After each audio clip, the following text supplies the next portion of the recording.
Bienvenidos a una nueva sesión de Ágora Life aquí en la Fundación para el Progreso. Y hoy vamos a tocar un tema que surgió a raíz de una columna, pero que hemos discutido acá en la Fundación y que tiene que ver con la envidia. Y uno de los textos más fundamentales que se han escrito jamás sobre ese fenómeno es La envidia y la sociedad de Helmut Schöck. Esta es la edición española. Esta es la edición en alemán, que fue el idioma original en que se escribe este trabajo. Y nos acompañan hoy investigadores de la Fundación para el Progreso, Antonia Rusi, Eugenio Guerrero y Juan Lagos, para discutir sobre este tema. Y yo voy a comenzar con la primera pregunta. Y te la voy a hacer a ti, Antonia, en tu calidad de psicóloga, porque has estudiado este tema más en profundidad que nosotros. Schöck en este trabajo sostiene que la envidia es parte de la existencia humana. Nosotros vivimos obviamente en sociedad y por lo tanto tenemos la posibilidad de compararnos permanentemente con otros, ¿no? Si no nos comparáramos con nadie, la envidia no podría existir. Y dicen entonces, de esa comparación con otros surge la posibilidad de envidiar a esos otros, nos hacemos conscientes de lo que ellos tienen y nosotros no tenemos. Y finalmente señala él también que el potencial de la envidia como fenómeno social, porque esto no lo circunscribe él solo a el individuo, sino que como una teoría de la sociedad, básicamente, que puede transformar instituciones, puede generar movimientos políticos, etc. Bueno, que tiene un potencial de destrucción tan gigantesco que todas las religiones conocidas, por ejemplo, han tenido mecanismos para tratar de lidiar con la envidia. Pero yo te quiero preguntar a ti, desde el punto de vista de la psicología individual y cómo esto se estudia, ¿cuál es el origen de la envidia? ¿Cómo emerge? ¿Por qué hay algunas personas que son más envidiosas que otras? ¿Y cómo esto se proyecta ya a nivel más de grupo, de población? Porque, como digo, esto, según yo, que es una fuerza sociológica, no es solo una fuerza individual. Bueno, yo estoy de acuerdo con que llega a un nivel sociológico, pero creo que hay que dividir un poco la respuesta. Lo que dice la literatura psicológica, partiendo por Freud, diría que es un impulso bastante primitivo derivado de la conocida pulsión de muerte, que es del nacimiento, es constitutiva. Pero ya avanzando los años, hay otros autores que van a postular y van a reemplazar la idea de pulsión de muerte por la envidia, como este instinto primitivo, voraz, de quitarle algo al otro. Pero esto es en los primeros años de vida, en el fondo. Ya después, cuando el aparato psíquico se va desarrollando y entrando en contacto y empezando a relacionarse de manera más madura, entramos como en una especie de envidia secundaria, por así decirlo, que se empieza a volver un poco más consciente y un poco más dominada en sí misma. Y ahí yo creo que uno la puede vincular a todo lo que son los argumentos más bien relacionados con la civilización, en donde la envidia se vuelve un poco más perversa y ya no es solo obtener algo del otro, como este instinto primitivo voraz, sino que empieza a hacer algo de destrucción hacia el otro. En el fondo, no es solamente obtener algo y disfrutarlo, ¿verdad? O sea, como aprender algo de alguien. De hecho, la envidia no necesariamente va a ser negativa si es que yo la sublimo en algo positivo. Yo puedo admirar a alguien desde un sentimiento primero de envidia, en el fondo. ¿Y para sublimarla tienes que hacerte consciente de que estás envidiando o te puede ocurrir por otro camino? Por lo general, sí. Tengo que hacerlo consciente y por eso hay miles de aspectos culturales. Tú en tu columna nombrabas algunas religiones que logran hacer sublimar la envidia de una manera bastante positiva, en el fondo, de admirar y ver algo positivo y decirlo como algo positivo. Ahí ya sería una sublimación. Es un mecanismo de defensa que es, en el fondo, súper neurótico. Se hablan de los mecanismos de defensa más bien superiores. Estos mecanismos de defensa más conscientes que los otros. Entonces ahí se vuelca algo positivo. Pero, ¿qué pasa cuando la envidia ya llega a estos niveles que son absolutamente negativos y es lo que en el fondo las sociedades más sanas buscan detener y no acentuar? Que es que en el fondo se busca destruir a ese objeto al que yo envidio. Entonces no es solamente quitar algo, teniendo la posibilidad de poder disfrutarlo, sino que es simplemente quitarle. En el fondo, que él no quede con eso y que yo, puede ser que no lo obtenga, pero al menos él no tiene eso que yo tanto envidio. Claro, Schöck sostiene esta idea de que finalmente quieres ver al otro, al objeto de tu envidia, humillado, dañado, destruido, como tú dices. Pero ¿qué pasa en la psiquis del envidioso mismo? Es decir, ¿cómo te afecta en tanto persona, digamos, en tu capacidad de desarrollarte, de desplegar tus capacidades, de, en fin, hacer una vida normal, más allá de que debe ser desagradable, ¿cierto? Este sentimiento de la envidia, ¿cómo te afecta dejarte llevar por estos instintos básicos, primitivos, pervertidos, como tú lo planteaste? Mira, afecta muchísimo al individuo por muchas cosas. Uno, porque algo que es como intrínseco a la envidia es sentir vergüenza, en el fondo. Y aparte que la envidia es un sentimiento oculto. No mucha Claro, gente lo exterioriza, no la lo envidia, reconoce. es Claro. muy mal visto. Entonces, en el fondo, nadie lo va a exteriorizar, porque aparte al exteriorizarlo, en el fondo me devalúo a mí mismo. Entonces, eso ya es un trabajo que muy pocas personas pueden llegar a hacer. Eh, pero también porque el envidioso no tiene una capacidad de ir desarrollándose, de ir mejorándose, de ir avanzando en tono de envidia. Por eso mismo yo decía, la envidia, si es que se utiliza bien, si es que yo la reconozco, la hago consciente y me hago cargo, en el fondo de eso ya yo necesito estilos atribucionales más bien internos, en el fondo yo me hago responsable de mis sentimientos, puedo transformarlo en algo positivo, en el fondo, puedo ir desarrollándome cada vez más, completándome. Pero cuando uno habla de la persona envidiosa o personas más envidiosas, es que se detienen en ese desarrollo, porque salen de la competencia, en el Mm, fondo. El envidioso es incapaz de competir. claro. Sí, Eugenio habla de que el envidioso, lo que dice Antonia, se queda, si no hace consciente de esto, obsesionado con el tercero, de alguna manera paralizado, en un círculo de lástima por sí mismo, de sensación de impotencia. ¿Cómo pasamos de ahí a el problema más desde el punto de vista sociológico-político que la envidia puede significar? ¿Y por qué, a tu modo de ver, la envidia es algo que no se tematiza en la discusión pública, intelectual, académica? Nunca lo hemos planteado, a pesar de la importancia que tiene, por parte de intelectuales, de académicos, en fin, para tratar de entender el comportamiento de los seres humanos en sociedad. Tal vez los psicólogos lo ven, ¿no es cierto?, desde el punto de vista individual o en estudios clínicos, no sé, pero ¿cuál es tu explicación en esos dos campos? Mira, es muy interesante tu pregunta porque, bueno, para empezar y darle como el tono más sociológico, Helmut Schreck, con base a una investigación muy bien documentada, lo que sostiene es que precisamente la civilización moderna es la derrota precisamente de la envidia, ¿ok? Por ende, hay una crítica muy profunda, más que nada al marxismo decimonónico, donde este no entiende precisamente cómo se derrotó a la envidia y ahora quiere racionalizarse a través de distintos sistemas sociológicos. Entonces, el tema es el siguiente. Lo primero que me parece clave es definir la envidia en términos de cómo la define Schreck. Y la podemos definir en simple, como una especie de... es un proceso anímico que tiene al menos dos características o una característica bidireccional. ¿Y cuál es? Bueno, que primero existe el goce por el mal ajeno, pero también existe la pena por la felicidad ajena. Pero fundamentalmente es un sentimiento autodestructivo, a tal punto que, por ejemplo, cuando yo busco destruir el valor que el otro representa y al que envidio, yo no busco beneficiarme directamente de ese valor. Claro. Es simplemente que ni él ni yo lo poseamos.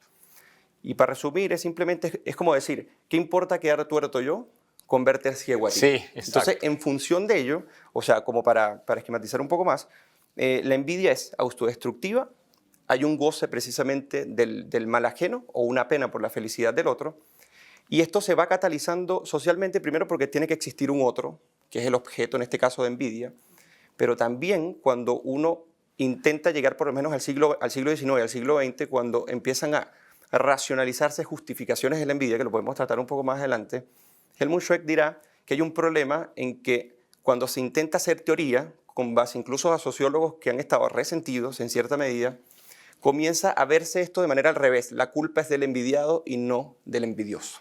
Claro. Porque el envidiado despierta en cierta medida la justificación para que el otro sienta envidia y por ende toda filosofía igualitarista se justifica por sí misma en esos términos. Por ende es que es tan peligroso. Y lo otro, por ahí, para coincidir con Antonia, es que la envidia... Pero desarrolla un poco más ese punto y explícalo porque me parece que es fundamental para que los auditores, digamos, espectadores de este programa lo entiendan bien. ¿Cuál punto? Este del peligro de la envidia y cómo se va autoconfirmando claro. sobre sí misma, el que mencionaste, el último. Claro, lo que pasa es que como el envidioso es en cierta medida, lo que pasa es que esto es muy interesante decirlo y es muy interesante analizarlo, porque Schweck deja claro que es una teoría de la sociedad en la medida es que estos procesos anímicos, precisamente, no solamente la adversión al otro, sino buscar destruir al otro sin la necesidad de que el destructor disfrute de lo destruido, lo hace un sentimiento destructivo para toda la colectividad. ¿Okay? Entonces se convierte en sociológico precisamente cuando incluso la labor del sacerdote o el sacerdote asceta, como le llamaba Nietzsche, sirve para precisamente decir o como para arraigar el locus de control interno. O sea, si te da mal, puede ser por ve qué es lo que estás haciendo y no necesariamente es por los otros. Pero el problema es que cuando se racionaliza con teorías, por ejemplo, y quería ponerte un ejemplo de Marx, por ejemplo, Marx representa en cierta medida la racionalización de la envidia por medio de una justificación científica, si podríamos decir. Por ejemplo, en su trabajo que se llama Trabajo asalariado y capital, él decía, basta que en una cuadra llena de casas del mismo tamaño se emerja o se edifique un palacio para que todas las personas empiecen a sentirse miserables. Entonces, precisamente allí, esa racionalización, o por ejemplo, cuando el socialismo clama, como dice Schweck en algún momento, clama en que puede derrotar a la envidia a través de la igualación total, es simplemente utilizar la envidia para combatir la envidia a sí misma. Por ende, es imposible precisamente erradicarla. ¿Por qué se convierte en un problema? Porque cuando tú justificas la envidia y se comienza a convertir en un axioma moral del socialismo, entonces el elemento destructivo de aquellos, como dice Schweck, perros vigilantes, porque al final todo el mundo es objeto de vigilancia, porque el que sobresale simplemente está en contra de la conformación del mismo grupo. Por eso que es un aglutinante poderoso, lo decía también Kierkegaard, por ejemplo. Entonces, para cerrar la respuesta, este tema es muy interesante cuando se transforma ya en teorías sociológicas, elaboradas y filosóficas, porque lo que hace es contribuir a una sociedad igualada hacia abajo, donde se suprimen y se reprimen toda diferencia y donde la individualidad, que es precisamente la individualidad, es el ganador que se posiciona y se entroniza en la sociedad moderna, y cuando tú lo anulas precisamente de su ejercicio libre para que pueda desenvolverse en sociedad, la envidia precisamente es lo que hace. Y por ende es una regresión psíquica y una regresión social a unos estadios primitivos, que muy bien lo dice Schweck y también Sigmund Freud, porque hay una atrofia, dirá textualmente en la psicología de las masas y el análisis del yo, hay una atrofia de la personalidad individual que a través de sentimientos como la afectividad se desindividualiza. Entonces, por ende, representa en todo orden y en todo lugar un retroceso significativo de lo que hemos logrado a través de la libertad en la civilización moderna. Juan. También una persona que viene estudiando esto hace un tiempo, la envidia desde el punto de vista de su uso político. ¿Cómo se refleja? Bueno, algo indica ya Eugenio con esto de las teorías igualitarias y todo ese tema, pero me gustaría también tu visión de por qué no se tematiza esto. Es una buena pregunta. Probablemente lo querías también tocar en algún minuto. Sí, claro, es una buena pregunta. Yo en realidad en lo que me he fijado es cómo los distintos filósofos se han aproximado al tema de la envidia, porque ha sido un tema muy recurrente desde los presocráticos hasta nuestros días. Y fíjate que siempre ha existido una doble coincidencia. Una, primero, es que es el asumir que esto es parte de la naturaleza humana, es decir, es una pasión propia de la naturaleza humana, que incluso esto no se da en ciertos animales. Es decir, digo, no hay envidia en los animales, sino que hay envidia en los seres humanos, es algo propio de los seres humanos. Y en segundo lugar, y esto es una cosa bien interesante, es en que todos los filósofos coinciden que la envidia es un mal radical, es decir, no se puede ver el bien en la envidia, y ahí después podemos entrar a discutir, bueno, por qué en la psicología dicen, bueno, si uno ve la envidia puede agarrar bien. Eso se debe a porque cómo se define la envidia en la filosofía es distinto a cómo se define en la psicología. Entonces, obviamente los filósofos son tipos muy pesados que empiezan a ver los orígenes, empiezan a corregir, ¿no es cierto? Empiezan a hacer ciertas distinciones, y yo creo que en lo que siempre han coincidido los filósofos, se puede ver en Kant, se puede ver en Descartes también, es que lo propio de la envidia es el malestar por el bien ajeno. Más allá de alegrarse por el mal ajeno. Porque en realidad un tipo, no sé, por ejemplo, una señora se cae en la calle, ¿no es cierto? Y ese tipo se ríe, bueno, uno no puede decir, ese tipo no es un envidioso, ese tipo es un maldito, es un desgraciado, ¿no es cierto? Por lo tanto, lo que más define a la envidia, y por lo tanto no serían equivalentes, el malestar por el bien ajeno, ¿ya? Y es ahí donde uno se pregunta que, bueno, el bien, uno lo dice, bueno, uno debería deleitarse por el bien, ¿no es cierto?, por las cosas que le suceden a otro. Entonces, es ahí donde también los filósofos se preguntan, bueno, ¿por qué el envidioso ve el bien como un mal? Y es ahí donde filósofos como, por ejemplo, Tomás de Aquino dicen que además la envidia es una interpretación torcida del bien. ¿Por qué? Porque yo cuando envidio a otro, veo el bien como si fuera un mal para mí. Y por lo tanto, luego viene, ¿no es cierto?, ese deseo por eliminar ese bien del otro. ¿Por qué? Porque yo en realidad lo veo como que el bien del envidiado resulta ser un mal para mí. Y por lo tanto, luego viene la voluntad por intentar revertir esa situación y con la ilusión de que eso me haría bien a mí. Otro punto también súper interesante, y eso lo dice Bacon, que la envidia se da entre iguales frente al que sobresale. Es decir, ¿por qué? Claro. Porque, por ejemplo, nosotros no creo que nadie pueda envidiar la inteligencia de Platón o de Aristóteles. O la posición de la Reina Isabel de Inglaterra. Exactamente. No son nuestras referencias, claro. Exactamente. Entonces, también existe un paso previo que es el identificarse como iguales y el ver, bueno, este tipo yo lo envidio por esta razón. Entonces, eso como para empezar serían como las tres distinciones fundamentales que se hacen en filosofía, ¿no es cierto? Primero, verlo como el malestar del bien ajeno por sobre todas las cosas. En segundo lugar, esa interpretación torcida del bien. Y por último, ese deseo por eliminar el bien del otro. Sí, incluso Kant lo veía como una antivirtud, una especie de tormento interno que te llevaba incluso a retorcer el deber, o sea, a contradecir precisamente y a destruir el sentido del deber desde la filosofía. Como fuerza psíquica. Así es. Exacto. Sí, pero ojo, que ante todo la envidia es una pasión y obviamente las pasiones uno no las evalúa moralmente, es decir, lo que uno evalúa moralmente son los vicios. Obviamente después la envidia es la madre de todos los vicios, es decir, te lleva también a cometer muchos vicios, pero ese sentido primario, uno dice, bueno, si es algo propio de la naturaleza humana, uno dice, bueno, estamos liquidados, algo propio de la naturaleza humana, convivamos con la envidia.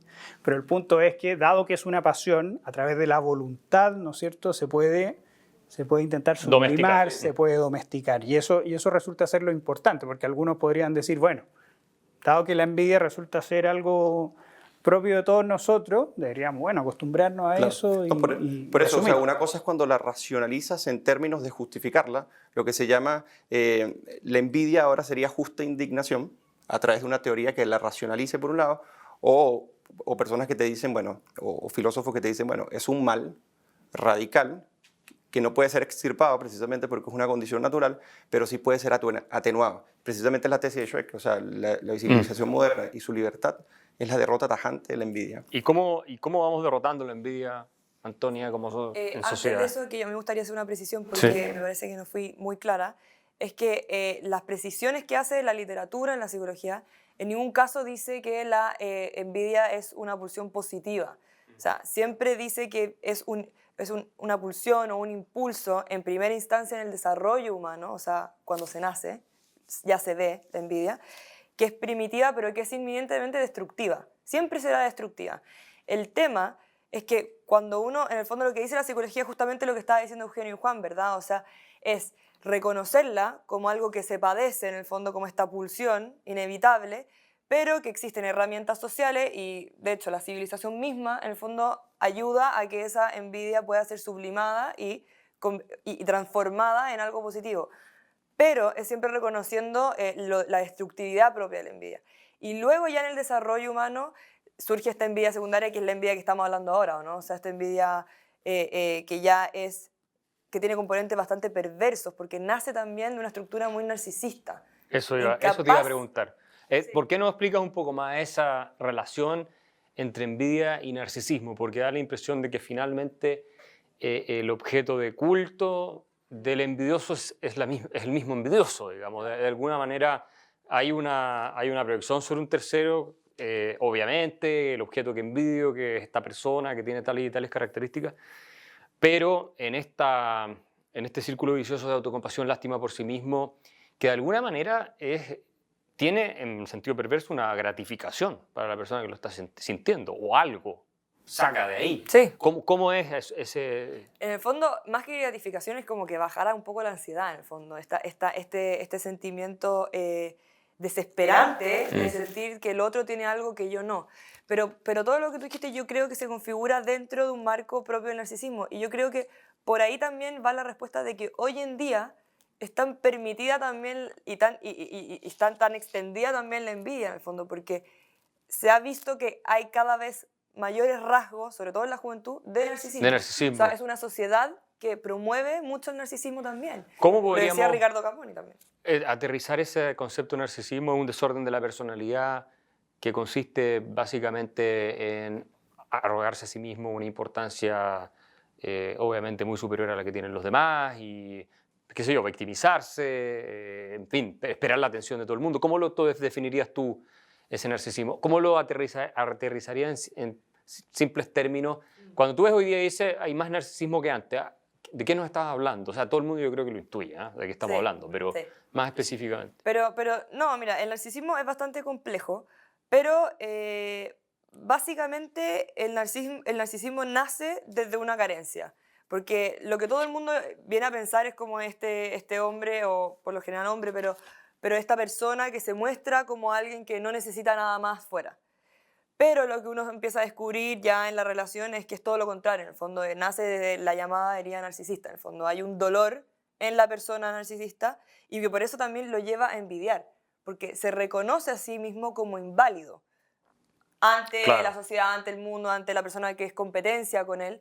Y no puede ver en sí mismo, y tampoco ve la capacidad de generar en sí mismo herramientas para poder superar esta falencia o esta invalidez que él siente ante el mundo. Entonces ahí se empiezan a generar todos estos mecanismos de proyección en gran medida y distintos tipos. En el fondo es un tema más complejo ese, pero en el fondo de intentar pisotear al otro. O la otra mirada también del narcisismo es de victimizarse a sí mismo. Claro, el narcisismo de la víctima. Dos cosas, o el otro no es suficiente, porque yo tengo que ser más suficiente que él, porque no me puede estar ganando a mí, porque yo soy incapaz de ganarle a él. En el fondo es por eso este doble juego constante de proyección e identificación constante. O por otro lado, si es que alguien me lo tiene que haber quitado. Porque no puede ser, y esto se repite mucho en la literatura, esta frase se repite constantemente, no puede ser que él esté en ese lugar cuando ese lugar debería ser el mío. Y es lo que hay autores que lo definen como una ectopía óptica, en el fondo, como que en mi ilusión ese debería ser mi lugar. Pero en el fondo, y yo creo que es la pregunta también de este foro, ¿verdad? O sea, ¿en qué minuto te fue usurpado ese lugar? En el fondo, ¿en qué minuto se instaló esta idea de que tú estuviste en algún minuto en ese lugar? ¿O por qué no pueden haber más lugares como ese, por ejemplo? Sí. ¿O por qué deberías estar tú? ¿O por qué no está bien que esté el otro? Claro. Eso cuando Exacto. los celos como que se mezcla con la envidia con precisamente. La envidia, que hay que hacer ahí una distinción, claro. Claro, porque los celos se refiere más que nada al poseedor, que en este caso es la persona que tiene injustificadamente, como tú dices, puede ser una ilusión, un puesto que no le corresponde, pero entra en el proceso competitivo realmente, a la posesión en sí, que es desde el punto de vista de la envidia, en el que ni tú ni yo debemos poseerlo, básicamente. Entonces, cuando se mezclan las dos, es bastante destructiva, y más cuando estas dos, bueno, la pulsión de la envidia, o el instinto de la envidia, los celos, se mezclan con el resentimiento. Y allí, bueno, uno podría decir, bueno, puedes tener teorías que lo atenúen, o puedes tener teorías y narrativas que precisamente hagan hincapié en explotarlo. Y es muy interesante porque en ese libro, Helmut Schweck, en el apartado que se llama Crímenes por envidia, él como que circunscribe o aterriza un poco, según una muy buena investigación, que en el momento que la persona no puede racionalizar o no puede entender las enormes desigualdades que pueden existir en una sociedad, o las desigualdades que existen en una sociedad, y tienes narrativas precisamente que se ponen del lado precisamente del envidioso contra el envidiado, tienes esta pulsión de agresión que nace tanto del resentimiento como la envidia, puede precisamente desembocar en el crimen por envidia. Tú lo dices básicamente en el apartado 3. Y ya que nosotros estamos en el ámbito de las ideas y las narrativas... Espera, antes de eso te iba a preguntar y me gustaría que comentaras, porque Schoeck habla de que este es un fenómeno que se dio mucho en las sociedades tribales, ¿cierto? Por ejemplo, las cacerías de brujas fueron usuales en contra de personas que, y esto lo dice Schoeck, eran de alguna manera exitosas o tenían una posición o virtudes o belleza física, lo que sea que otros deseaban, entonces las denunciaban por brujería y las terminaban quemando, las terminaban matando, digamos. O sea, el mal de ojo, todo. El mal de ojo, la magia negra, esa parte es muy interesante. O sea, esto es algo que nos ha acompañado y hay que insistir en este punto desde que existimos probablemente. Y da la impresión que no somos tanto más civilizados en ese sentido que lo que éramos hace, no sé, 30.000 años atrás. Bueno, fíjate, para darle el paso a Juan, traje una cita precisamente porque me impresionó mucho. Hace años que leí el libro y se me quedó un poco en esta especie de racionalización. Mira lo que dice en la página 83 de la edición español. Dice, el crimen por envidia, y bajo ese concepto puede englobarse una gran parte de la delincuencia juvenil y el vandalismo de Estados Unidos. Desempeña un papel sobre todo en aquellas sociedades cuyo credo, enseñado ya desde las escuelas e incesantemente repetido por todos los políticos y predicadores, es la igualdad. Cuando pueda menos explicarse el individuo particular de una forma realista, las palpables diferencias que se dan entre él entre él y otros, tanto más fácilmente perderá el control de sí mismo y emprenderá el crimen por envidia. Esto precisamente respaldado con algunas investigaciones. Y con esa reflexión, Juan, ¿cómo nos vemos acá en Chile? Wow. Porque esto describió lo que pasó en Chile hace poco. Sí. Al menos en algunos grupos, no voy a decirlo en todo, pero... Sí, y fíjate que hay una cosa que nosotros no nos damos cuenta, pero que también es un detonante de la envidia súper importante y sobre todo en Chile en este último tiempo, que yo creo que es esta suerte de la angustia del privilegiado, es decir, claro, de aquel que muestra a la sociedad sus bienes, pero lo muestra con culpa. Es decir, yo creo, sería la contracara del tipo que presume, es decir, exagera sus bienes con orgullo, pero por el otro exagera sus bienes con culpa. Entonces eso también termina alimentando la envidia de otras personas de una forma sumamente ridícula. No sé, yo me acuerdo que cercano al estallido social, un ex panelista de Tolerancia Cero dijo, mira, yo en realidad he recibido muchos bienes porque soy de clase alta, buen mozo. Es decir, este tipo en realidad lo que está haciendo es, de partida, exagerando sus cualidades y también en segundo lugar, con una culpa bastante falsa, porque supongámonos que alguien fuera a la casa de este tipo y le dijera, oye, bueno, entrégame tus bienes, entrégame, porque en realidad esto tú no te lo mereciste, esto tú no lo lograste, nos dijiste que todo esto era un engaño social. Obviamente ahí el tipo cambiaría el tono, es decir, cambiaría el tono y obviamente él empezaría a decir, no, pero esto yo me lo gané, trabajé, ¿no es cierto? Entonces, esto es una cosa bien interesante, que en esta angustia del privilegiado, en este sentimiento de culpa, también se alimenta mucho la envidia de los demás. Y eso también es una cosa bien preocupante que nosotros no vemos mucho. Es decir, generalmente uno ve, y con justa razón, que hay cierta gente que ve el bien del otro y reacciona mal y uno dice, bueno, esto es un envidioso, esto es un resentido. Pero también hay deberes también en el envidiado, por así decirlo. Y eso todos los filósofos lo han visto, los estoicos sobre todo, el mismo Adam Smith lo dice. Él dice que los éxitos hay que celebrarlos con cierta prudencia, porque tampoco hay que ir buscando alimentar esta envidia porque sí, lo cual no significa buscar la excelencia. Eso es otra cosa muy distinta. Y lamentablemente en las sociedades y el problema que estamos viviendo en la sociedad chilena es que se confunde ese punto, se confunde la presunción con la búsqueda de la excelencia. Y por lo tanto, para combatir eso, nosotros, ¿qué es lo que buscamos? Lo paupérrimo, lo pobre, que vaya gente a la Convención Constituyente sin saber nada sobre las constituciones, cosas así. Es decir, el feísmo, el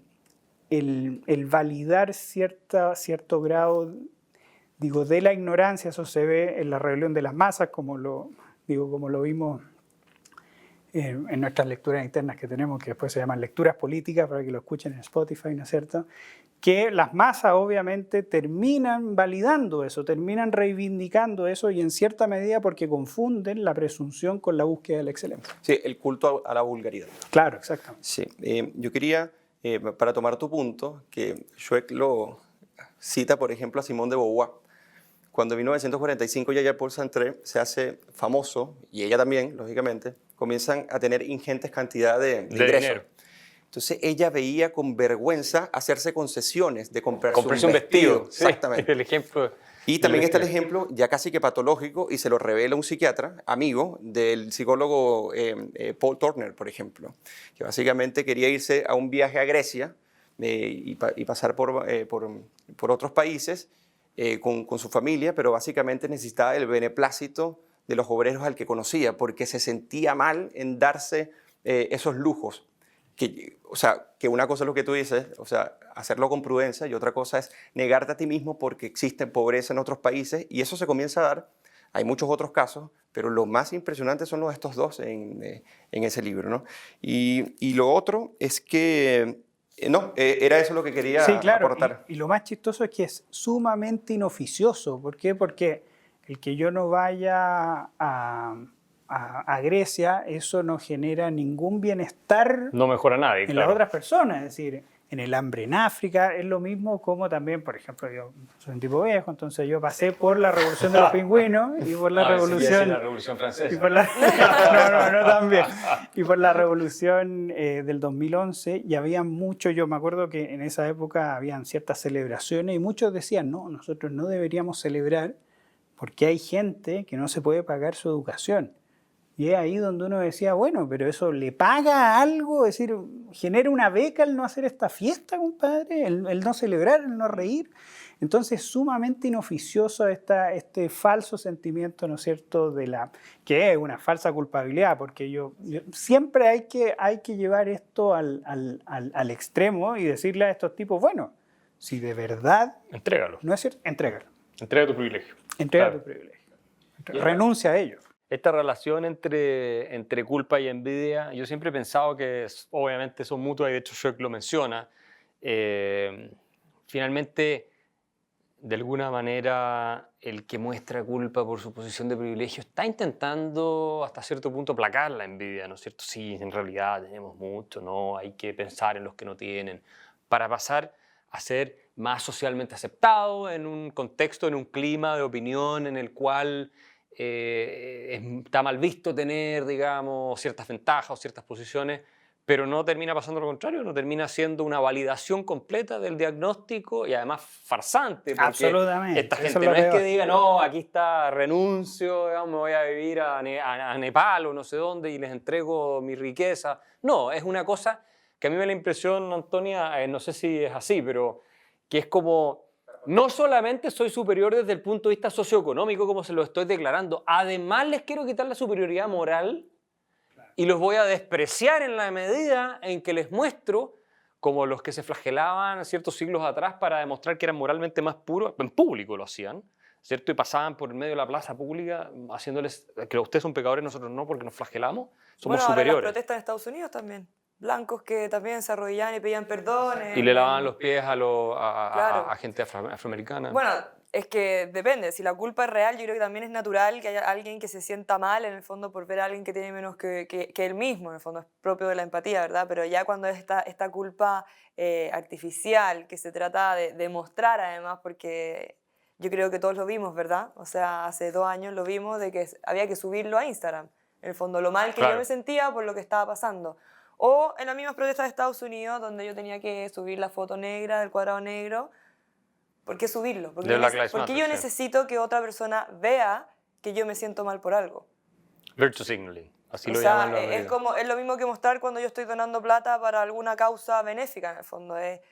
Sí, bueno, ya si otra persona lo vio, está bien, pero en el fondo, ¿por qué tengo que mostrarlo activamente en una plataforma que yo sé que muchas personas lo van a ver? O sea, ¿hay algún famoso que no lo haya subido? Como que él también está recibiendo una ganancia Eso es lo que decir, es un por buen negocio. demostrar. Es una ganancia, bueno, un negocio sí, pero también una O ganancia sea, en términos generales. afectiva también. O sea, claramente esa persona está diciendo algo que Quiero necesita popularidad. de los otros ser reconocido también. Pero también es por presión grupal. Claro. Llega un momento es que es si claro. tú omites precisamente colocar las fotos, puedes ser sancionado porque te estás diferenciando precisamente de este colectivo que se victimiza o por ejemplo, asume una culpa cuasi patológica, sea sincera o sea falsa. Básicamente esta presión de grupo ejerce un poder impresionante en las otras personas. Claro, y ese poder también lo tiene por esta carencia que tiene la persona que necesita ser reconocida por Así ese es. grupo. Así De no es. ser así, defendería las teorías que defienden al individuo propiamente tal, ¿verdad? Sí, po. Esta idea del privilegio, que es algo que está muy de moda en Estados Unidos, ¿cierto? El white privilege, todo esto. Y acá también. O sea, en Chile, la noción de que esta es una sociedad privilegiada, como si viviéramos en la Francia de Luis XIV, una cosa así. O sea, todo lo que esta gente tiene, que le ha ido mejor, sin nombrar que todo el mundo le ha ido muy bien en los últimos 30 años prácticamente, pero que le ha ido mejor, de alguna manera es inmerecido, ¿cierto? Es una cosa que tú no es justo que lo tengas. Esta es la sensación instalada. Por ahí le llamaron el antiguo régimen. Sí, hasta le llamaron, imagínate. Imagínate, el antiguo régimen. De hecho, el libro de Sichel se llama Sin privilegio. Sin privilegio. ¿Ah? De alguna manera validando este discurso de que el privilegio es en cierto sentido inmoral, o que tenemos privilegios, cosa que yo no creo. Yo creo que eso es un concepto completamente artificial y falso. En ningún caso se tienen. Pero eso es claramente o no una expresión de que estamos en un momento de discurso público que está claramente inmerso en esta pulsión ya generalizada de la envidia, o esta pasión generalizada de la envidia, y que se está institucionalizando. Y ahí los quiero llevar al próximo tema. Schock habla de que la envidia, a diferencia de otros sentimientos, porque el amor, ¿cómo va a institucionalizarlo? ¿No? Es una cosa bien difícil de institucionalizar, pero la envidia es fácil. Impuesto al patrimonio para los ricos, por ejemplo. O reforma agraria, para quitarle todo a los dueños de los latifundios en su época. Lo que sea, todas estas ideas. ¿Cómo ves tú esa parte y dónde vamos a terminar? ¿O crees tú que esto va a haber una reacción antes de que llegue a un punto en que realmente los jacobinos terminen por llevarse la fiesta para la casa, que es lo que ocurrió en el antiguo régimen? Le tocó la más difícil a Juan. No, bueno, ojalá que pase, es decir, ojalá que lo podamos revertir y obviamente la envidia, digo, se puede concretar, digo, no solo en términos tributarios, sino que también en términos educativos, por ejemplo. Sí. No sé, yo lo que hago es eliminar las notas. O si alguien se saca una nota, bueno, le va a entregar puntos al otro para que el otro no sienta envidia. Es decir, eso resulta ser algo súper complicado porque también se olvida de un punto muy importante que el yo ver el bien ajeno no necesariamente es envidia. Es decir, el gran Bertrand Russell decía que afortunadamente para la naturaleza humana, donde hay envidia también hay admiración. Sí. Y la envidia es una forma torcida de admiración. Claramente, en cierto sentido, claramente. Y más encima es una forma, es como una foto, ¿me entiendes? ¿No? Por ejemplo, yo en realidad, por ejemplo, estoy en Instagram y veo una foto de una familia, ¿no es cierto? Y digo, pucha, mira este gallo que tiene suerte, la señora que buena moza, mira los hijos, y lo envidio, sin tener yo idea en realidad si tiene problema en la casa, si en realidad tiene problema con sus hijos. Al final la envidia, la señora o no. Claro, tal cual. Es decir, entonces la envidia también se basta con el yo atribuirle un bien al otro, sin que él necesariamente lo tenga. Pero en cambio, cuando yo admiro a alguien, yo en realidad intento ver ¿qué hizo para yo poder hacerlo también? Y por lo tanto empiezo a conocerlo mejor, empiezo a darme cuenta que es una persona humana, que tiene, digo que en realidad tiene cosas las cuales yo podría admirar y otras cosas que no también. Entonces ese sentimiento es súper válido, es súper importante y por eso también resulta importante que en los colegios, por ejemplo, exista ese sentimiento frente a los compañeros que les va mejor, pero obviamente conociéndolo. Y fíjate que una de las cosas más dramáticas que me quedó un pelito frente al tema de estos tipos que señalan con culpa sus privilegios. Claro. Que hay un punto que es muy cierto, que es una virtud, que es el indignarnos por las cosas injustas. ¿Entiendes o no? Por ejemplo, todos nos indignamos cuando supimos que Rafael Garay estafó a miles de personas y se fue impunemente a Rumania. Es decir, una persona virtuosa claramente se indigna con una cosa así. Entonces, el gran problema de estos pseudo privilegiados es que instalan una falsa causa para indignarse. Entonces, eso resulta ser sumamente nocivo. Y entonces un envidioso puede decir, mira, yo en lugar de ser un envidioso, yo soy un indignado. Claro. Y ahí es donde se le atribuye... de Stefan Hessel que hablaba de los indignados, y cuando tú lo leías era básicamente justificación para sentirse con rabia por la desigualdad nomás. Sin entender bien de dónde viene. Sí, porque una cosa es estar resentido, que tú lo puedes tener como una reacción natural al logro inmerecido que otras personas tienes porque puedes constatar que se le dio un privilegio por encima de los demás. Pero otra cosa, como dice bien Roger Scruton, el problema es cuando se convierte en una actitud existencial, donde revives y resientes precisamente lo que ocurre y lo transformas en la posibilidad futura de agresión, porque lo que tiene el resentimiento es que como es impotente al momento y se retoma cuando precisamente lo resientes o lo revives muchísimo más adelante, si políticamente es catalizado, sumamente peligroso, pero como dices, o sea, una cosa es que tú digas, mira, ¿sabes qué? Me indigno por tal cosa, pero otra cosa es que tú digas, bueno, mi sentimiento de envidia, de querer ver al otro despojado, independientemente que yo no pueda disfrutar de lo que se despojó, yo lo llamo en cierta medida justa indignación. Claro. Ese es el problema. Y eso se usa mucho, Antonio, el tema de disfrazar la envidia, el resentimiento de justicia, sí, de humanismo, de preocupación por los que tienen menos, de... qué sé yo, algún tipo de bondad. ¿Ah? Claro, o de crítica constructiva, por ejemplo, cuando uno dice, no, esta persona yo la quiero mucho, o esta persona es súper inteligente, pero, y ahí es donde se expele la envidia. Pero lo decía Freud también, en la psicología de las masas y la identificación del yo, hablaba de esto en el fondo, que esta necesidad que los individuos cuando se empiezan a juntar, digamos, empiezan a exigir esta idea de justicia, que no es necesariamente justicia en el fondo, es igualitarismo, en el fondo es nivelarse, claro, anclado de esta pulsión que Freud siempre dice que es natural y se padece, pero el problema de la envidia es cuando uno se relaciona, que era lo que decía un poco Eugenio, desde la envidia y comprende el mundo desde la envidia, y eso es lo que yo creo que hoy en día se está instalando. Ahora, hay una pregunta que es esencial, la respuesta tal vez un poco obvia, pero digamos que el objeto de envidia es la desigualdad económica, el único que existe. No el único que existe, pero el principal. Si tú tienes un grupo de personas que envidia a otras porque tienen más posición económica y tú aplicas una reforma o haces una revolución de lo mismo y terminas con las ventajas económicas, es decir, remueves el objeto de envidia, ¿se acaba la envidia? O sea, esta gente que siente envidia, ¿se acaba? No. Porque eso es lo que tenemos que, yo creo, transmitirle a la gente, que va a ver esta conversación. O sea, esa falsa ilusión por terminar con la envidia. Sí, me gustaría que los tres comenten esto. Está la idea de que si tú reduces la desigualdad, si tú gastas más plata, vas a comprar paz social, entonces vamos a tener un más pacífico, un mundo más, digamos, comprensivo, donde todos nos vamos a entender, va a haber más empatía. Y si es cierto el análisis que estamos haciendo, y Schoeck tiene razón en lo que plantea, y los filósofos que ustedes han citado, entonces, ¿vamos a realmente a conseguir una sociedad más pacífica por el hecho de que haya menos desigualdad? No, porque al final no es un problema del objeto al que se envidia, es un problema del que envidia.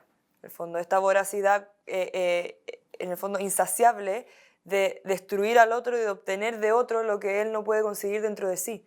Eso no es algo que se encuentre fuera, no es algo que alguien puede solucionar por esa persona o por este grupo de personas, de una sociedad insaciable, si se quiere decir. Entonces no importa cuánto le quita a los ricos, cuánto los haga sufrir, cuánto, en fin, redistribuyas, cuánto todo, la envidia no la vas a poder calmar si... Es que ponlo en un ejemplo... Es que seguimos siendo humanos. Claro, y ponlo en un ejemplo entre dos personas, el mismo ejemplo que da Eugenio de la mujer estupenda que envidiaba a la otra estupenda. Cuando la mató, ¿la dejó de envidiar? Probablemente encontró otra a la cual envidiar.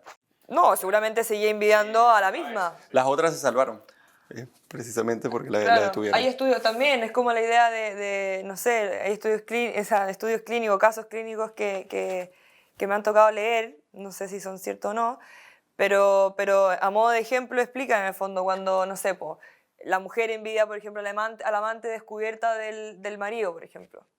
La envidia porque es más bonita, es más joven, etc. ¿Va a dejar de envidiarla porque esa amante desaparezca? Bueno, ahí también está mezclado con celo, ojo, son dos cosas distintas, pero si lo vinculamos de la envidia, no. Porque hay algo, hay una herida dentro de la persona que envidia que no le permite, por eso mismo yo decía, no le permite entrar en competencia. Pero eso es algo de la persona quien envidia, no del objeto envidiado. El objeto envidiado no puede hacer nada para satisfacer esta voracidad proveniente de la envidia. O sea que por mucha exhibición de culpa, de látigos en público, ¿cierto?, en la espalda, que hagan nuestras élites, si efectivamente toda esta teoría de la igualdad está impulsada por la envidia. Yo creo que eso. no. Yo creo que no. Fíjate que Schweck lo trata de una manera, o sea, lo que tú expones en el capítulo que se llama Datos de la etnografía. Y él lo que hace con un nivel de fuentes increíble, decir, bueno, hay tribus que son increíblemente miserables, que van desde las islas del Pacífico hasta Guatemala, pasando por los Dakotas en Canadá, Los navajos. por los navajos en Estados Unidos, y los Dobu, por ejemplo, y te dice simplemente, o sea, incluso ellos tienen sus rituales propios para poder, en cierta medida, extraer la envidia, o para poder eliminar la envidia a través de, no sé, curanderos, a través de hechizos, lo que tú quieras. Pero es impresionante cómo existe. El tema es que, como muestra Schweck, cuando no hay, o sea, cuando no existen diferencias materiales en un tipo de sociedad, la envidia se catapulta de manera muchísimo peor, por dos cosas. La primera, porque comienzan a emerger no solamente la diferencia de que tú tienes más que yo, sino precisamente aquella fuente donde estas diferencias están más arraigadas. Por ejemplo, en la fuente del valor de tus talentos y tus dones naturales, por ejemplo. Y cuando esto comienza, cuando comienza el principio de diferenciación, aquí precisamente la envidia es mucho peor, porque lo que yo envidio de ti no son tus resultados, sino que expresamente y específicamente lo que tú eres como valor y lo que tú posees como don. Y allí es muchísimo más peligrosa. Y por otra, el error del socialismo precisamente es ese, o sea, y lo dice muy bien Schweck, que es primero pensar que la posición de poder de alguien en la sociedad es precisamente porque le ha quitado a otro o porque perjudicó a otro. Y lo segundo es pensar que es erradicable precisamente la envidia, entonces por ende tiene una muy mala antropología de conocimiento de lo que es el ser humano. Y además, las utopías de mercado, si podríamos decir, o de sociedades libres, son mucho mejor que el socialismo para revertir la envidia, precisamente porque te expone a la suerte. Te expone precisamente a un conjunto de oportunidades que te pueden permitir avanzar y progresar, incluso así tú los consideres inmerecido, algo que no te permite ni las utopías igualitaristas ni el socialismo propiamente dicho. Sí, claro. En realidad esa idea de si en realidad no igualamos a todos, se va a acabar la envidia, eso es completamente falso porque, como dijimos anteriormente, la envidia se funda en cierta igualdad. Se funda en cierta igualdad, ¿por qué? Porque yo no envidio a Lionel Messi como juega la pelota, sino que envidio a mi compañero que jugamos en la pichanga los domingos. Todo el domingo, ¿Entiendes? claro. ¿No? Entonces, ya es falso, ya hay una falsedad en los mismos términos de cómo entendemos la envidia con esta especie de solución, ¿no es cierto? El otro punto también es y esto en la filosofía se ve muy bien cuando se preguntan si el envidiado debería corresponder al envidioso. Claro. Y hay muchos filósofos que dicen no, por ningún motivo. Es decir, la mejor cura de la envidia, eso lo dice Kant, Descartes, dicen La mejor cura de la envidia es ignorar al envidioso. Y aquí hay una cita de Plutarco muy buena que dice que si el envidioso recibe un favor del envidiado, se atormenta más y le envidia incluso la atención y el poder de hacerlo. Es decir, por ejemplo, si aquí llegara Andrónico Luxich y dijera, mira Juan, tú que eres tan pobre y tan miserable, yo te voy a ayudar. Y yo le tuviera envidia, digo, no se la tengo, pero Tampoco yo en realidad... tan pobre y tan miserable. Claro, tampoco tanto. No dejes mala. Claro. No. Ojo, Schweck lo expone ahí. Entonces yo ahí diría, el punto es que mi envidia ahí no se acaba, sino que yo digo, mire, más encima este gallo tiene la posibilidad de ayudarme, muy desgraciado. Entonces le envidio eso, más rabia. Y lo que pasó con él precisamente y con esta atleta, ¿no era que iba a ir a una competencia deportiva? No me acuerdo quién era en este minuto, donde él le ofreció ayudarla. Y ella le dijo, no, yo voy a rechazar tu ayuda por tal y tal. Y le dio sin ningún argumento, que lo descalificó, que toda esta plata que tú tienes es un robo, que no sé qué. Y le salió el tiro por la culata, más o menos en los términos que tú estás planteando. Precisamente. Sí, claro. Exacto, o sea, que tienes ahí toda la razón. Pero quería tocar un punto antes de terminar esto, que es la idea... Sí, Eugenio. Que en el libro toca ese mismo punto que acaba de tocar Juan, y básicamente se siente también que me ayudas y yo te dé un favor, estoy sometido a ti. Ese complejo, en deuda, claro. Ese complejo de inferioridad que despierta precisamente la envidia cuando eres ayudado, te lleva a otro mal que analizará Kant, que es la ingratitud. Y no asumir que el otro lo hizo por una nobleza de poderte ayudar en tu condición donde tú no puedes ayudarte a ti mismo. Y la gratitud, en este caso, cuando no se emite o no se transforma en una especie de principio que se puede sacralizar quizás en la sociedad, tienes la destrucción de la propia convivencia humana, lo cual es bien interesante. Ahora, antes de terminar, porque estamos llegando al tiempo, pero la idea de mérito. Este es un punto que me parece crucial y que se está poniendo de moda. Michael Sandel está hablando de la fantasía del mérito y que en realidad, de nuevo, como que casi que nada de lo que la gente recibe que le va bien lo merece. Acá se ha discutido también en Chile, en América Latina. ¿Contribuye esta noción de una sociedad meritocrática a generar más envidia o a aplacar la envidia? Porque... claro, si uno entiende que todas las posiciones de ventaja y todo lo demás es producto del mérito, por supuesto que uno diría, bueno, se lo merece, justo, de alguna manera contiene esa envidia o la sensación de injusticia que podría detonar en envidia, en fin, o al revés, la sensación de envidia que termina en un reclamo de supuesta justicia social. Pero si tú empiezas a hilar más fino con el concepto de mérito, y empiezas a decir, sí, no, pero es que esta persona, claro, se sacó la mugre estudiando y todo, y hoy día inventó una gran empresa que es un unicornio, vale $1.000 millones, pero, claro, porque los papás le pudieron pagar la universidad católica, porque lo mandaron a Estados Unidos a hacer un intercambio, entonces igual no es su mérito tener lo que tiene. ¿Cómo ven ustedes eso? Porque es un asunto que es muy relevante y a mi juicio la idea de privilegio y mérito van de la mano, en el sentido de que nosotros pasamos de tal vez una cierta noción de que la gente que en Chile le iba mejor era porque tenían mérito, habían estudiado, se habían esforzado, habían hecho negocio, a una en la cual todas las ventajas son inmerecidas, de Rawls, del lado de Rawls. Yo creo que Rawls fue el que abrió en Chile el camino para el desastre que estamos viendo hoy día, si ustedes me preguntan a mí, desde el punto de vista de la filosofía, con su teoría esta de la ventaja inmerecida y que entonces la lotería natural y todas esas cosas. Y que las difundieron muchos intelectuales de centro izquierda, que hoy día están aterrados con lo que está pasando. Pero claro, cuando tú le repites a la ciudadanía que todas las personas que tienen una posición de privilegio no la merecen, porque simplemente nacieron en cuna de oro, las desigualdades de cuna, fueron a un mejor colegio porque los papás se lo pudieron pagar, la razón que sea, evidentemente eso va cargando también de resentimiento o de energía destructiva del ambiente. Entonces, ¿cuál es la visión que tienen ustedes? ¿Cómo ves tú esa parte? Es decir,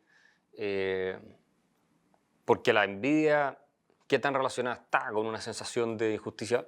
Muy relacionada, me parece a mí, ¿no? De impotencia, de que te abusaron, o que, no directamente tal vez, pero que a través del sistema o de alguna de las circunstancias de la existencia. ¿Cómo ves esa parte?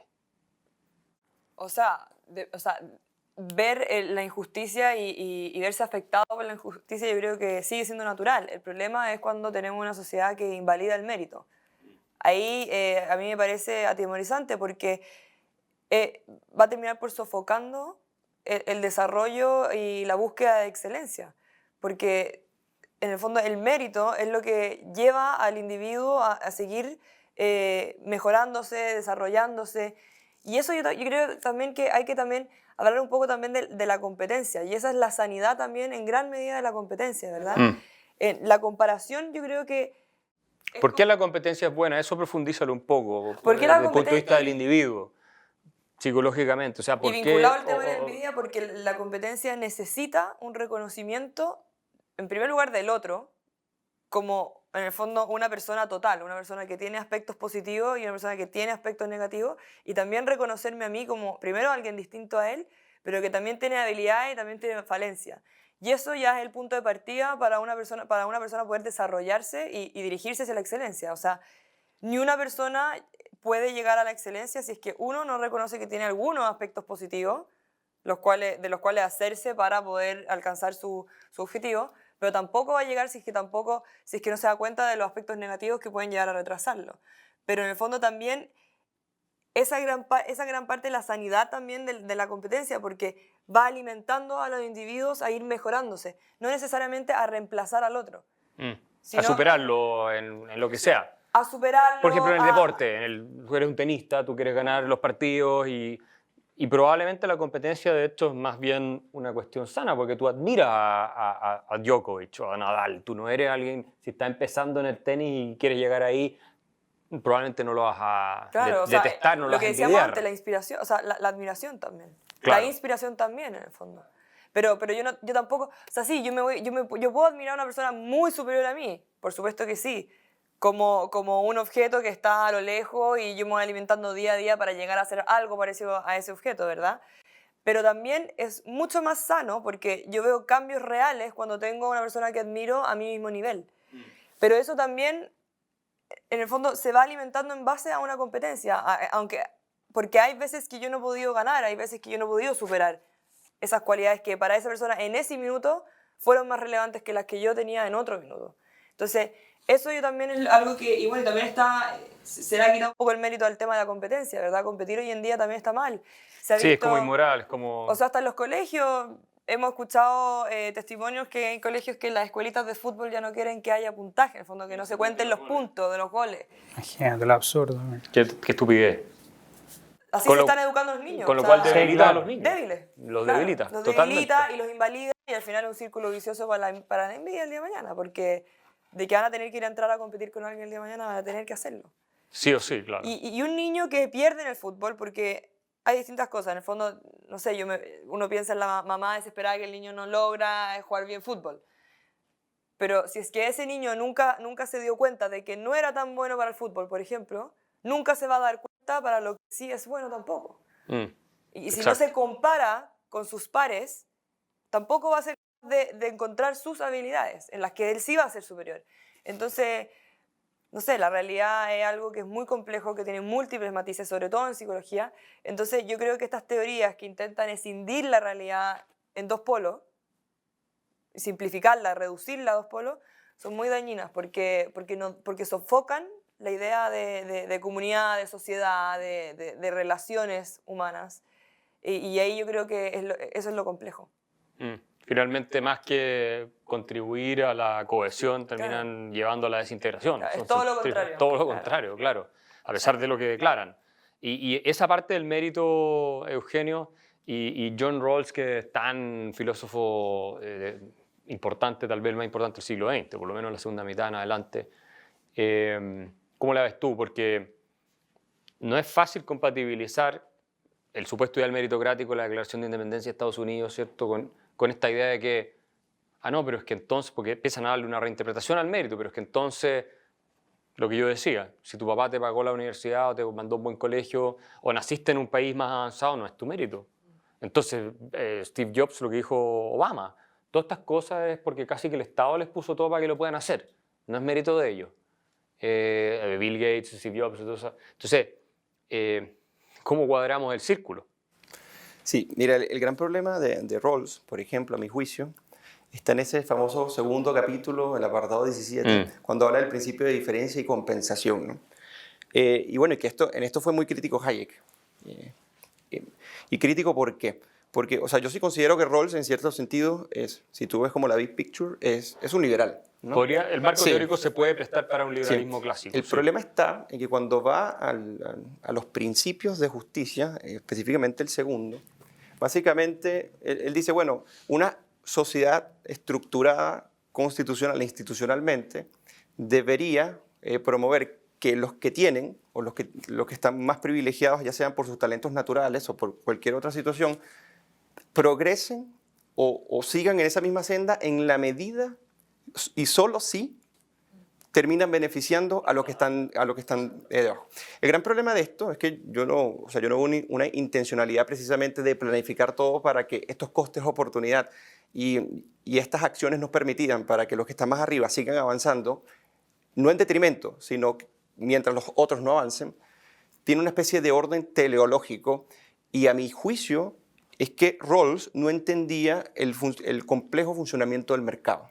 Porque básicamente para lograr precisamente ese fin, o sea, el fin de que los que están arriba progresan en la medida que también van progresando los que están abajo, más abajo, te lo permite precisamente el mercado. Y estos principios espontáneos no tienen ningún nivel teleológico, o sea, no se estructura toda una sociedad y sus instituciones precisamente para que persigan un fin específico. Entonces, ¿qué pasa? Yo pienso que muchos se han tomado precisamente de ese análisis que él hace un análisis bastante riguroso. No está en contra de las desigualdades naturales ni nada por el estilo, pero sí hay una intención, lógicamente, del orden institucional para beneficiar a los que están más debajo, que toma básicamente el socialismo y lo que llaman el liberalismo igualitario, precisamente para decir, bueno, hay que corregir lo que el mercado termina generando, porque ya se asume que estos principios de competencia y que todo se materializa precisamente genera una especie de órbitas de privilegiados en detrimento de perdedores. Y eso es una visión sumamente equivocada y que la critica precisamente Hayek. Y lo otro es respecto al mérito. El mérito se está tomando como si el esfuerzo, o sea, primero, ¿quién determina qué es meritorio? Claro. ¿Puede ser una agencia de burócratas o simplemente el intercambio de valoraciones y el intercambio de bienes y servicios dentro de un mercado? Entonces, cuando las personas dicen, bueno, no es meritorio qué y con base a qué, entonces, para poder dejar una especie de catálogo de lo que es meritorio, necesitas una agencia que lo determine, que los conceptualice y los dote de contenido. Y ese es el problema de la fatal arrogancia de los intelectuales, pensar que pueden determinar qué puede ser meritorio y qué no, exento o en detrimento de la libertad de los individuos. Y ese es el gran problema que yo creo que se extrae y que me parece que Rawls sí es un poco más liberal. Ahí Juan nos puede corregir en su liberalismo político, por ejemplo. Ahí yo lo veo un poco más liberal, pero en este capítulo, que es el liberalismo político, por cierto, no lo toma la mayoría de los igualitaristas, sino que se basan precisamente en este libro que es la teoría de la justicia y que ha sido tan criticado precisamente por esta noción de construcción de una sociedad a través de principios conscientes donde una institucionalidad esté hecha precisamente sí y solo sí puedan avanzar los más aventajados si ayudan a avanzar a los que están menos aventajados. Sí, no, y ahora, Juan, hemos ido incluso más lejos, porque es como dice Thomas Sowell, estamos tratando de buscar justicia cósmica. Claro. Rawls está en parte en esos que él denuncia como los justicieros cósmicos, pero ya no es solamente esta idea de, bueno, hay gente que le puede ir bien y el arreglo institucional es justo en la medida en que también beneficia a los más desaventajados y hay una igualdad de derechos para todos, que son los dos principios de justicia de Rawls, sino que hoy día estamos llegando a un nivel en el cual, insisto, el mérito se está se está hilando tan fino que tu apariencia física no es tu mérito. Entonces la sociedad tiene que compensarte a ti por tener una apariencia física más desfavorable que la de otra persona. Esos son argumentos que existen, de hecho, y se han desarrollado por distintos teóricos. Es más, han llegado, hay veo personas que hipotéticamente han propuesto, de acuerdo a la teoría de Rawls, el sorteo de las parejas para la procreación, digamos, para tener hijos. Y no que tú te cases porque obviamente las personas tienden a casarse, a tener hijos con gente del mismo círculo social, con características parecidas, entonces se va, como dicen ellos, reproduciendo el círculo de la desigualdad. Entonces habría que sortearlo, ¿ya? siguiendo una estricta teoría de la justicia, digamos, para compensar las desigualdades inmerecidas y todo eso. Entonces estamos llegando a niveles que ya son completamente absurdos incluso.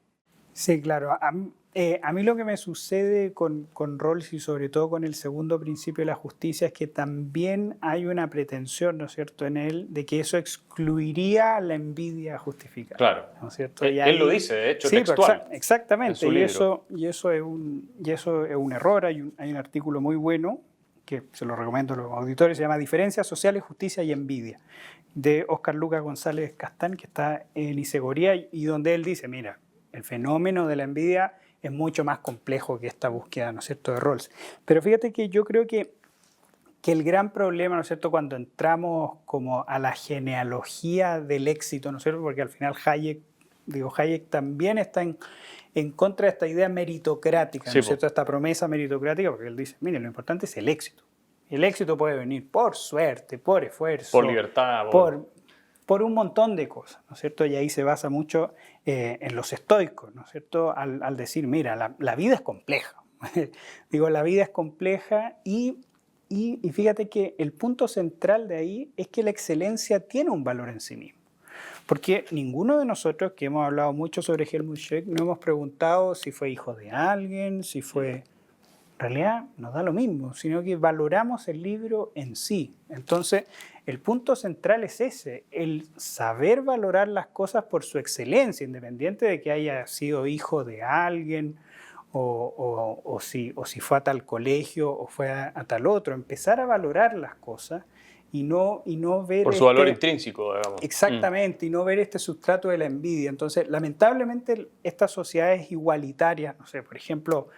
la sociedad argentina, cuando dice, mira, la salud argentina es mejor que la chilena. Y uno ve todos los índices del índice panamericano de salud y no hay un solo dato que diga, un solo porcentaje, un solo indicador que diga que la salud argentina es mejor que la chilena. Pero cuando ellos te dicen, no, pero bueno, yo voy al mismo hospital que gente más pobre que yo, es ahí donde no se están preocupando de los verdaderos problemas. Los verdaderos problemas no es que yo tenga una experiencia social y vaya al hospital con una persona más pobre que yo, es que existan partos hospitalarios, es que exista menos incidencia en enfermedades virales y así. Entonces, lamentablemente, la envidia nos hace olvidar del verdadero valor de las cosas y eso yo creo que resulta ser lo más dramático y por qué una sociedad... si valida la envidia, si sus élites justifican la envidia de los demás, está condenado al mayor de los fracasos. Y antes de terminar, una pregunta, vamos a pasar de la envidia a la admiración. ¿A quién admiras tú? Yo, ¿a quién admiro? Sí. Mira, Si tuvieras que elegir una persona... Una persona, wow. Viva hoy en día, a esta persona la admiro. Bueno, si quieren parte con lo otro... ¿Ustedes tienen clara la respuesta? Jordan Peterson, ¿no? Hay algo de admiración a Jordan. Sí, la verdad es que sí. No sé si es la persona con la que me quedaría, me faltaría pensarla, pero sí. Yo diría que una persona un autor que admiro mucho por dos cosas. Uno, por su evidente capacidad para analizar las problemáticas y las conflictivas sociales actuales, ¿verdad? Es demasiado atingente.